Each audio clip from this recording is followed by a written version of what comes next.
Relax एकदम, घाबरू नका. काय म्हणजे आपल्याला निदान तरी कळलं का माझ्या इथे गॅप आहे, इथे डिक सरकली, इथे डिक सरकून हे विड दाबले दुखत, ही पोट आणि इकडे दाबल्यावर पण दुखत. उठून बसा, असं खाली पाय करा. ही बाजू ना माझी कधी कधी तर अशी हे होते. ओके, सरका पुढे. इथं दुखतं दाबलं तर ओके. ही तुमचं आरड डोकं दुखतं, इथे छाती इथे दुखते आणि इकडे नाही दुखत, इथे दुखते दाबलं. ते जाणवलं नाही. आता मी दाबतोय तर दुखते आणि अशी इकडे नाही दुखते पण इकडे दुखते. हे तुम्हाला सांगायला पाहिजे की बाई इनर सीट दुखते आणि इकडे मी दाबतोय तर नाही दुखत, ते इथे दुखते. पण तुम्ही उजव्या कुशीवर जास्त झोपता, उजव्या कुशीवर तुम्ही जास्त झोपता, हो की नाही सांगा.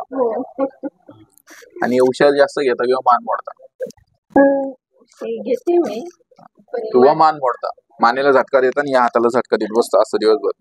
विचारा, नाही असं झटका देता दिवसभरात एकदा दोनदा किंवा हा हात दाबत बसता दिवसभर, असं किंवा दाबूशी वाटतं. मग तेच हे तुम्ही मला सांगायला पाहिजे, मी तुम्हाला सांगतोय. आता ऐका मी काय सांगतोय. त्यांच्या कमरामध्ये L4 L5 मध्ये गॅप आहे, मानेमध्ये C4 C6 मध्ये गॅप.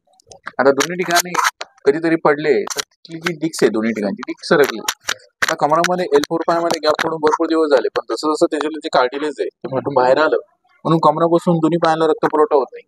म्हणून जास्त जास्त उभं राहिले, जास्त मांडी घातली, जास्त गुडघ्यावर बसले तर पायाला मुंग्या येणार, जड पडणार, रग लागणार, कळ लागणार, जास्त उभं राहता येणार नाही, जास्त चालता येणार नाही, जास्त गुडघ्यावर बसता येणार, हो की नाही. जास्त चालले की पायाला कळ लागते, जास्त चालले तर थोडं नाही, जास्त गुडघ्यावर बसले तर पायाला कळ लागते, मुंग्या येतात, बधीर पडतात. उजवा पाय जास्त, हो की नाही. हे तुम्ही मला सांगायला पाहिजे. त्याला सायटिका प्रॉब्लेम म्हणतात. आता ही जर नस तुम्ही पुढचे 10 वर्ष ब्लॉक ठेवली तर दोन्ही गुडघे तुमचे घसले जाणार, म्हणजे झीज होणार जास्त प्रमाणात. आणि तीच पुढचे 30 वर्ष जर ब्लॉक ठेवली ती नस तर गुडघ्यांनी रिप्लेसमेंटला 1001% जाणार. 101% नाही बोललो, 1001%. कारण की देवाने आपल्याला एक वरदान दिलंय, दिवसभरात तुमच्या हजारो सेल डेट होता, रात्रीतून ते परत रिजनरेट होता. पण हा नियम तुम्हाला कमरापासून खाली लागू नये, म्हणून तुमचे सगळे कमरापासून खाली सगळे सांधे दुखतात, गुडघे दुखता, खुबे दुखता, बोटं दुखता, टाचा दुखता, झोपेतून उठले का पाय दुखता, फ्रेश वाटत. हे झालं कमराचा प्रॉब्लेम. दुसरं, मानेमध्ये C4 6 मध्ये गॅप पडला, तिथून वरची डी खाली सरकली, पण जसं जसं कार्टिलेज सरकायला लागलं तशी जी वेन्स आहे ब्रेनला, छातीला, पाठीला, शोल्डरला, हे हाताला कनेक्ट. म्हणून मानेपासून उजव्या हाताला जास्त पॉवर नाही, ताकद नाही, म्हणून मानेपासून उजवा दुखणार, जड पडणार, रग लागणार, कळ लागणार, बसून उठले कधी कधी चक्कर येणार, अर्ध डोकं दुखणार, अस्वस्थ वाटणार, फ्रेश नाही वाटणार. यालाच म्हणतात सर्वायकल स्पॉन्डिलायसिस. जेव्हा डिक्स पोझिशनला जाईल कार्टिलेज लेवल परमनंट. पण याला आयुष्यभर नियम आहे, तेच मी तुम्हाला रेकॉर्ड करून देतो. इथून पुढे उषा 2 घेणं बंद, मान मोडणं बंद, या हाताला झटका देणं बंद, उद्या कुशी पुढची 3 महिने झोपायचं नाही, उषा 2 घेणं बंद, जड काम करणं बंद. हे झाले मानेचे नियम. दुसरे कमराचे नियम, 15 ते 20 किलोच्या पुढे कोण वजन उचलायचं नाही, फालतू झोपायचं, मांडी घालणं, गुडघ्या बसणं थोडे दिवस टाळा किंवा कमी करा. ठीक आहे. दुसरं, आंबट, वातळ, गॅस, ऍसिडिटी असे पदार्थ खाणं बंद किंवा कमी करा. ठीक आहे. त्याला 10 सेटिंग लागेल, 3 दिवसानंतर ओके, बरं कमी होईल, 10 दिवसात परमनंटली ओके. पण नियम पाळले तर, नेहमी सांगितलेले नियम तोडले तर पुढे दुखणं परत.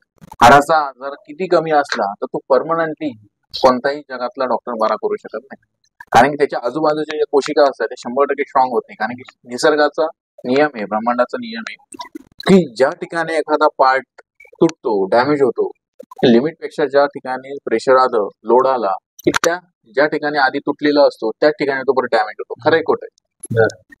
बांबू असू द्या, लाकूड असू द्या, लोखंड असू द्या, शरीर असू द्या, ज्या ठिकाणी जो डॅमेज झाला तर त्याच ठिकाणी लिमिट पेक्षा जास्त लोड आला त्याच ठिकाणी त्याला इंजुरी होणार, त्रास होणार, असं. म्हणून तुम्हाला आयुष्यभर हे नियम आहे, तुम्ही लिमिट क्रॉस केलं का तुम्हाला परत त्रास होणार, हे आयुष्यभर लक्षात ठेवायचं.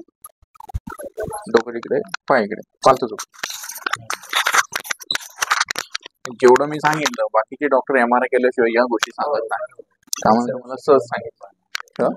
हात खाली घ्या. आम्ही तुम्हाला हात लावलं, तुमचं MRI झाला. हे बाई इथं दुखतं दाबलं तर. Body loose, relax relax. तुम्ही बसले पाय मुरगाळा आणि ते समोर मुरगाळा त्यावेळी त्याची जी चमक आहे ती कमरापर्यंत गेली. हा एक्सरा बी केला आणि बरेच काळ तो पाय सुजायचा पण. त्याचं कारण हे असतं. डॉक्टरही म्हणाले काय नाही एक्सरा, त्यामुळे मग चालल्यानंतर सुजायचा तो. त्याला आम्हीच लागतो. हं? असं कोणता एक्सरा आहे, एक्सरा काढला आणि पाय मुरगळलेला दिसतो. हो कुठलाच नाही. आता आम्हाला ते समजतं पण आणि काढता पण येतं. आणि असा कोणता डॉक्टर त्याला पाय मुरगळणं काढता येतो, तो फक्त पेन किलर त्यांचा घरी. बस बस बस तेवढंच देतात. खरं खोटे मी पाय मुरगळला आम्ही आमच्याकडे 2 मिनिटात निघतो. कोण्या रोगाला कोण ज्याचा जन्म आहे त्यालाच समजू शकतो. नाही पण बोन स्पेशली कशाला झाले, आमच्यापेक्षा जास्त पैसे घेतात. बरोबर आहे. 500-1000 रुपये फी रेंज. खरे खोटे. होय आणि आम्ही विश्वासाने सांगतो की पैसे किती लागू तेव्हा काय नाही, हे घ्या गोळ्या चेंज करून बघू. त्याचा विषयी मला ते खाता यायचे, म्हटलं माझा बी एकदा गुडघा टाकूनच घेऊ. योगायोगाने ही येतो म्हणाली, बरं झालं. काय म्हणजे आपल्याला निदान तरी कळतं ना.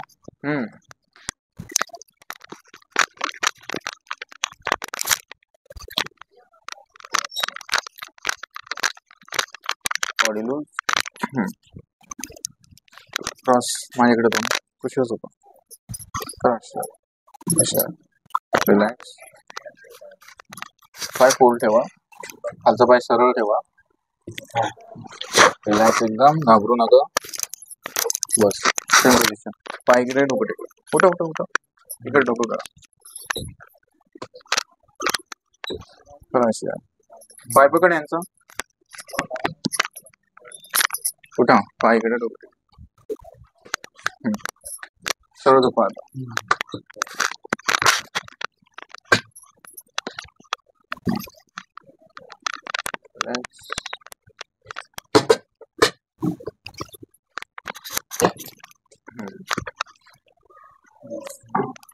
फालतू झोपा आता. त्यांचा मान हात कमर